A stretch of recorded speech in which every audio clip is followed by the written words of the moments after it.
Students, तो last class आप लोगों ने magnetic field due to current carrying conductor में स्ट्रेट लूप से देखा था।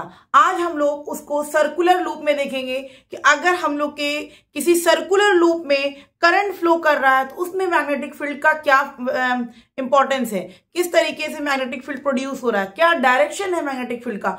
तो चलिए हम लोग देखते हैं। जैसे मैंने देखिए एक सर्कुलर लूप बनाया, ठीक है। इस सर्कुलर लूप में करंट का डायरेक्शन देखिए ये है, ये से इस डायरेक्शन में आपका करंट मूव कर रहा है। हम लोग राइट हैंड रूल में क्या कहते हैं कि जो करंट का डायरेक्शन होता है हम लोग वहां पर थंब रखते हैं और अपने कर्ल फिंगर को जो घुमाते हैं वही मैग्नेटिक फील्ड का डायरेक्शन होता है। तो देखिए अगर हम लोग यहाँ पर मैग्नेटिक फील्ड के डायरेक्शन में यहाँ पर रखे हैं तो कर्ल फिंगर मेरा कहाँ जा रहा है, अंदर की तरफ जा रहा है, यानी कि मैग्नेटिक फील्ड जो है वो अंदर की तरफ डायरेक्शन शो कर रहा है। यहां पर अगर आप रखिएगा तो देखिए अंदर की तरफ शो कर रहा है, यहां पर भी अंदर की तरफ शो कर रहा है। आप यहां पर देखिएगा, यहां पर तो देखिए अंदर की तरफ शो कर रहा है, यानी कि किसी भी सर्कुलर लूप में जो मैग्नेटिक फील्ड का डायरेक्शन है वो इनवर्ड होता है, अंदर की तरफ होता है, ठीक है ना। कहाँ कैसे होता है, अंदर की तरफ होता है। और इसका जो शेप होगा वो कैसा होगा, ये एक सर्कुलर होगा, इस तरीके से आपका एक सर्किल फॉर्म करेगा, यहां पर भी आपका एक सर्कुलर फॉर्म करेगा, यहां पर भी आपका एक सर्कुलर फॉर्म करेगा। समझ में आ रही बात, यानी कि कोई भी सर्कुलर लूप है, ठीक है, अब उसमें हम लोग का करंट फ्लो कर रहा है, करंट फ्लो कर रहा है। मैग्नेटिक फील्ड की बात आती है कि मैग्नेटिक फील्ड का डायरेक्शन क्या होगा। तो सिंपल सी बात यह है कि करंट जो सर्कुलर लूप है आप जिस पोर्शन में भी निकालना चाहोगे, जिस पॉइंट पर भी आप मैग्नेटिक फील्ड निकालोगे वो पॉइंट एक स्ट्रेट कंडक्टर की तरह बिहेव करेगा। जो लास्ट क्लास हम लोगों ने देखा कि स्ट्रेट कंडक्टर में जब करंट फ्लो करता है तो मैग्नेटिक फील्ड का डायरेक्शन क्या होता है, मैंने पूरा क्लियर किया है। और मैंने बताया कि उससे जो शेप होता है वो हमारा क्या होता है, कंसेंट्रिक सर्किल बनता है। सेम यहां पर भी आप किसी पॉइंट पे लीजिए, यहां पर ले लीजिए, यहां पर ले लीजिए, मैंने इस पॉइंट पे निकाला, आप इस पॉइंट पे निकाल लीजिए, कोई इस पॉइंट पे निकाल ले, आप लोग जिस पॉइंट पर निकालिएगा वो पॉइंट एक स्ट्रेट कंडक्टर की तरह बिहेव करेगा। और स्ट्रेट कंडक्टर के बारे में आप लोग को पता है कि उसमें जो करंट फ्लो करता है उसका जो शेप होता है वो एक कंसेंट्रिक सर्किल फॉर्म करता है। समझ में आ रही है। तो एक सर्कुलर लूप में आपको कहीं पर भी निकालने बोलेगा, बस उस पॉइंट को एक स्ट्रेट कंडक्टर मान करके आप लोग वहां पर मैग्नेटिक फील्ड बहुत इजीली बता सकते हैं या बता सकती हैं। ओके, अब बात आती है कि सर्कुलर लूप में जो मैग्नेटिक फील्ड का डायरेक्शन होता है वो इनवर्ड होता है, ठीक है ना। अब इसी सर्किल को मैंने क्या किया, घुमा दिया थोड़ा सा, ठीक है, वो इस शेप में हमको दिखेगा, ठीक है। तो आप देखिए जो मैग्नेटिक फील्ड जो सबसे ज्यादा स्ट्रांग होता है वो सेंटर पे होगा। सबसे ज्यादा स्ट्रांग फील्ड सर्कुलर में कहां पे होगा, सेंटर पे होगा। तो बस सिंपल सा है magnetic field to circular loop में कि आप सर्कुलर लूप है, कोई भी सर्कुलर लूप आपको दिया गया है, अगर आपको उसमें करंट निकालने बोल रहा है किसी भी पॉइंट पर अगर आपको मैग्नेटिक फील्ड का डायरेक्शन पूछ रहा है और आपको करंट का डायरेक्शन पता है तो आप इजीली बता पाओगे वहां पर। सिंपल सा जिस पॉइंट पे पूछ रहा है वो एक स्ट्रेट कंडक्टर की तरह बिहेव करेगा। और स्ट्रेट कंडक्टर में हम लोग जानते हैं कि किस तरीके से करंट फाइंड आउट करते हैं और क्या उसका शेप बनता है, कंसेंट्रिक शेप बनता। आई होप कि आप लोग को क्लियर हो गया होगा। तो इस पे हम लोग कुछ पॉइंट को लिख लेंगे।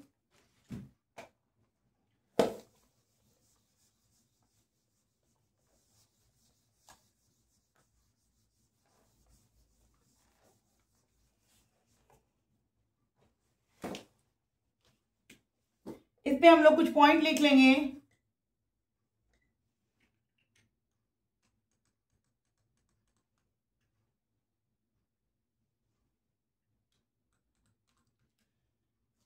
Each small portion, 1 minute.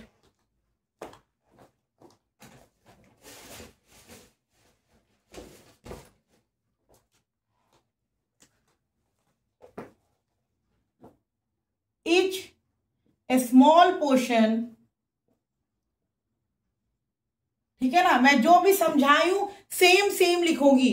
Of the loop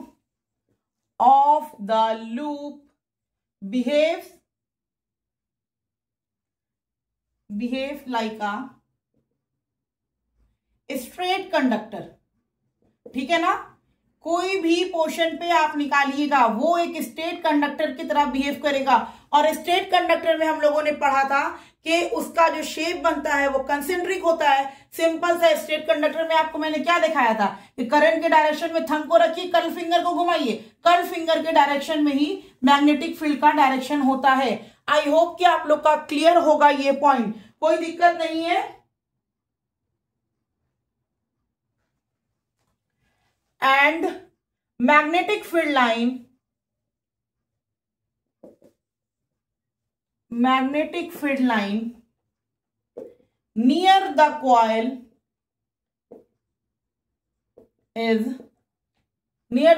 is circular or concentric circle, circular और concentric circle। ठीक है, कोई दिक्कत नहीं है।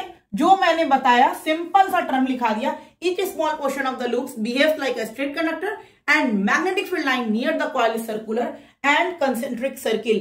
I hope कि आपका ये पॉइंट बहुत अच्छे से क्लियर है। देख लीजिए एक बार point. at the center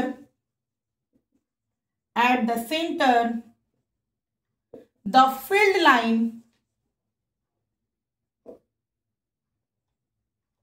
is perpendicular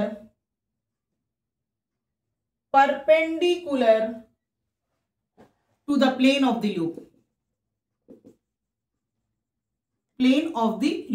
यानी कि अगर आपको सेंटर पे पूछेगा कि मैग्नेटिक फील्ड लाइन क्या है, तो सेंटर पे आपका मैग्नेटिक फील्ड लाइन जो होता है परपेंडिकुलर होता है प्लेन के। ठीक है ना, परपेंडिकुलर होता है प्लेन के। थर्ड पॉइंट में field strength is maximum at the center of the coil, या at the center सिर्फ लिख सकते हैं, या मैंने पूरा लिख दिया at the center of the coil। देखिए 3 पॉइंट मैंने जो समझाया कि सर्कुलर लूप में आप किसी भी पॉइंट में अगर मैग्नेटिक फील्ड बता रहे हो, सिंपल वो पॉइंट एक स्टेट कंडक्टर की तरह बिहेव करेगा। और स्टेट कंडक्टर में क्या होता है आपको पता है, लेकिन जब सेंटर में पूछेगा तो मैग्नेटिक फील्ड लूप के परपेंडिकुलर होता है। और अगर मैग्नेटिक फील्ड आपको उस सर्कुलर में पूछे कहां पर मैक्सिमम होगा, तो आप बताइएगा कि सेंटर पे जो मैग्नेटिक फील्ड का वैल्यू होता है वो मैक्सिमम होता है। ठीक है ना, क्लियर है। और आपको पहले ही मैंने बताया था कि हम जितना दूर जाएंगे मैग्नेटिक फील्ड का स्ट्रेंथ उतना कम हो जाता है। ये पॉइंट को लिखवाने की जरूरत तो है नहीं, क्योंकि मैंने स्टेट कंडक्टर में इस पॉइंट को बहुत अच्छे से लिखवा दिया है, तो उस पॉइंट को लिखवाने की जरूरत नहीं है। मैंने बताया था कि जितना दूर जाएंगे जहां पर करंट फ्लो कर रहा है, उससे जितना, मान लिया कि यहां करंट फ्लो कर रहा है और मैं अभी यहां पर हूं, तो हमको स्ट्रेंथ मिलेगा। लेकिन जैसे हम दूर जाएंगे, क्या मैग्नेटिक फील्ड का कुछ स्ट्रेंथ रहेगा? नहीं। तो जैसे जैसे दूर जाएंगे मैग्नेटिक फील्ड का स्ट्रेंथ क्या हो जाएगा? कम होते जाएगा। ठीक है ना, यहां पर कोई दिक्कत नहीं है। अब यहां पर मैं एक पॉइंट लिख देती हूं, bye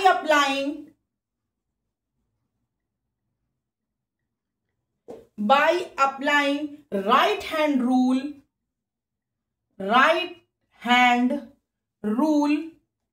by applying right hand rule, we find that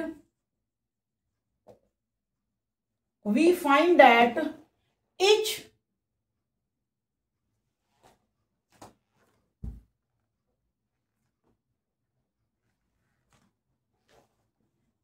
part of the loop produces magnetic field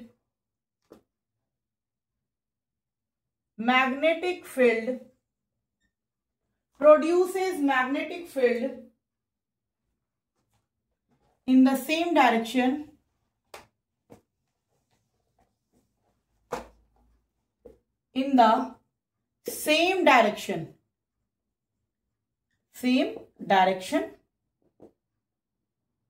inside the loop। ठीक है ना, मैंने आपको दिखाया था कि आप एक सर्कुलर लूप लिए हैं, जैसे मैंने, ठीक है, मैं आपका एक ले रही हूं, ये मेरा एक सर्कुलर लूप है। अगर आप लोग को दिख रहा है तो ठीक है, ओके। नहीं दिख रहा है तो भी देखने की कोशिश करिए। ये एक सर्कुलर लूप है और मेरा एक ये सर्कुलर लूप है, ठीक है। इसमें करंट का डायरेक्शन मेरा कुछ ये है, ठीक है ना, ये, और इसमें करंट का डायरेक्शन मेरा कुछ ये है, ठीक है। आपको दिख रहा है दोनों में करंट का डायरेक्शन क्या है, अपोजिट डायरेक्शन है, ठीक है।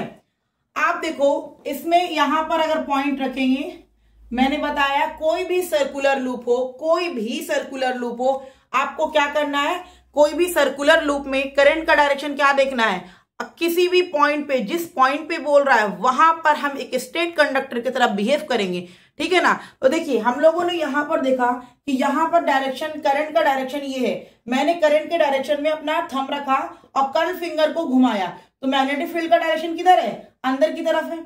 इस पॉइंट पे निकालिएगा तो अंदर की तरफ है, आप इस पॉइंट पे निकालिएगा तो भी मैग्नेटिक फील्ड अंदर की तरफ है, इस पॉइंट पे निकालिएगा तो भी मैग्नेटिक फील्ड अंदर की तरफ है, यानी कि इसमें क्या है, मैग्नेटिक फील्ड का डायरेक्शन क्या है, अंदर की तरफ है, ठीक है ना, इनवर्ड है, ठीक है, कोई दिक्कत। इनवर्ड और आउटवर्ड का साइन मैंने बताया था लास्ट क्लास में, जो बच्चे थे वो समझ जाएंगे। इनवर्ड और आउटवर्ड का साइन मैंने लास्ट क्लास में क्लियर कर दिया था कि क्रॉस साइन जो है इनवर्ड शो करता है, डॉट साइन जो है वो आउटवर्ड शो करता है, यानी कि अगर मैग्नेटिक फील्ड का डायरेक्शन अंदर की तरफ है तो हम लोग क्रॉस से डिनोट करते हैं, मैग्नेटिक फील्ड का साइन बाहर की तरफ है तो हम लोग डॉट से करेंगे। देखिए यहां पर आप रखिए, आपने यहां पर रखा, देखिए, ठीक है, यहां पे रखा, करंट के डायरेक्शन में थंब रखा, देखिए किधर है, ये इधर से जाएगा तो बाहर आएगा, बाहर आएगा, तो यहां पर कैसा शो कर रहा है, बाहर की तरफ डायरेक्शन है, ठीक है। आप यहां पर देख लीजिए, ये अंदर जाएगा तो इधर से क्या होगा, यहां से इस सर्किल से के बाहर अंदर की ओर है, लेकिन ये ऐसे घुमाएंगे तो कहां पर आएगा, अंदर में बाहर की तरफ। यहां पर देखिए बाहर की तरफ हुआ, यहां पर देख लीजिए, यहां पर देखिए यहां अंदर की तरफ है तो इसमें क्या हो जाएगा, बाहर की तरफ, यानी कि इस केस में जो मैग्नेटिक फील्ड का डायरेक्शन होगा वो आउटवर्ड होगा, ठीक है ना, वो आउटवर्ड होगा। इसमें देखिए अंदर की तरफ जा रहा है, अंदर की तरफ जा रहा है। मैंने आप लोग को बार मैग्नेट पढ़ाया था, बार मैग्नेट जब मैं आपको बताई थी तो उसमें दो पोल था, एक नॉर्थ पोल था, एक साउथ पोल था, याद होगा आप लोग को। जब मैंने आपको बार मैग्नेट बताया था तो उसने बताया था एक पोल को नॉर्थ पोल कहते हैं, एक पोल को साउथ पोल कहते हैं, जिससे मैग्नेटिक लाइन निकलता है बाहर, जिससे निकलता है वो कौन सा रहता है, कि डायरेक्शन क्या होता है, north to south, magnetic line का डायरेक्शन नॉर्थ टू साउथ, यही होता है ना। और इनसाइड में क्या होता है, नॉर्थ टू साउथ। डायरेक्शन बहुत इंपॉर्टेंट है, अगर आपने भूलने की कोशिश की तो बड़ा परेशान हो जाइएगा, समझ में आ रही है। तो बार मैग्नेट में जो मैग्नेटिक फील्ड का डायरेक्शन क्या था, नॉर्थ से निकलता था और साउथ में अंदर जाता था, यानी कि नॉर्थ से बाहर आ रहा है और साउथ से अंदर जा रहा है। तो जब जो अंदर जा रहा है वो कौन सा डायरेक्शन शो करता है, साउथ, तो इसमें अंदर जा रहा है तो साउथ, ठीक है। इसमें बाहर आ रहा है तो नॉर्थ, ठीक है ना। मैग्नेटिक फील्ड का डायरेक्शन अगर अंदर की तरफ है तो उसको हम लोग साउथ बोलते हैं, और बाहर की तरफ होगा तो उसको हम लोग क्या बोलेंगे, नॉर्थ बोलेंगे। समझ में आ गई बात आप लोग को। तो क्लॉकवाइज में, क्लॉकवाइज ये हो गया हमारा, क्लॉकवाइज में साउथ डायरेक्शन होगा, एंटी क्लॉकवाइज में नॉर्थ होगा। समझ में आया। तो करंट कैरिंग सर्कुलर लूप के कारण आप लोग को समझ में आ गया कि मैग्नेटिक फील्ड का डायरेक्शन क्या होता है और कैसे कैसे बिहेव करता है। आई होप कि आपका क्लियर हो गया होगा। क्लियर है, सारे बच्चों को क्लियर है। तो मिलते हैं नेक्स्ट क्लास में। हम लोग magnetic field due to solenoid के कारण, जो हमारा बहुत इंपॉर्टेंट है, जब तक आप सर्कुलर लूप को बहुत अच्छे से देख लीजिएगा, कोई पॉइंट में दिक्कत नहीं होनी चाहिए। मैग्नेटिक फील्ड का डायरेक्शन निकालने आना चाहिए, क्योंकि मैग्नेटिक फील्ड का डायरेक्शन ही इंपॉर्टेंट है, ठीक है ना। मिलते हैं नेक्स्ट क्लास में magnetic field due to solenoid लेकर के। ओके।